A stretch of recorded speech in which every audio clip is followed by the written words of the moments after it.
नमस्कार मंडळी, पुन्हा एकदा तुम्हा सर्वांचं आपल्या लाडक्या यूट्यूब चॅनलमध्ये मनापासून स्वागत आहे. जुळली गाठ ग या मालिकेचा आजचा भाग खूपच भावूक करणारा होता. सुरुवातीलाच आपल्याला असं दिसतं की धैर्यला ऑपरेशनसाठी नेलं जातं. बाहेर सावी खूप रडत असते. इकडे रीना भाऊंना घरी सोडून हॉस्पिटलमध्ये जायला निघते. तेव्हा सावीची आई रीनाकडे देवीचा अंगारा देते.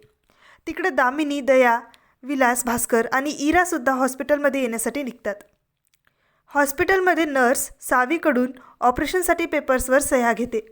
तुम्ही त्यांच्या कोण असं विचारते. तेव्हा सावी सांगते, मी त्यांची बायको सावी धैर्य मुजुमदार. थोड्या वेळाने रीना तिथं पोहोचते आणि अजून जरा वेळाने सगळे मुजुमदारसुद्धा तिथं येतात. दामिनी सावीला धमकी देते की जर माझ्या धैर्यला काहीही झालं तर मी स्वतःच्या हाताने तुझ्या आजोबांना मारून टाकीन.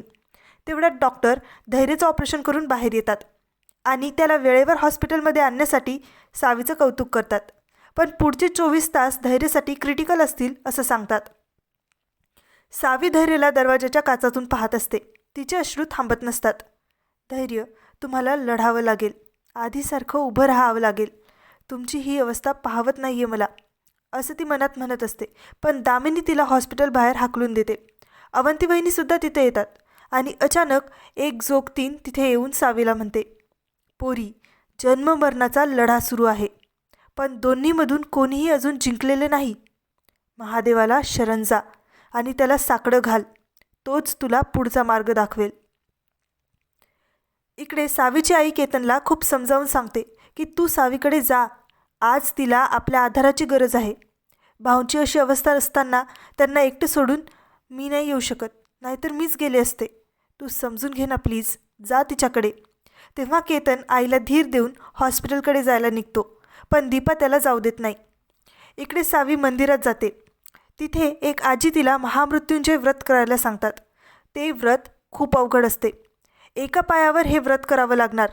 शेवटी 1008 वेळा घंटानादसुद्धा करावा लागेल असं त्या सांगतात आणि सावीला एक शंख देतात. मनात प्रेम आणि धैर्य असेल तर तू नक्कीच जिंकशील, असं म्हणत त्या सावीला व्रत सुरू करायला सांगतात.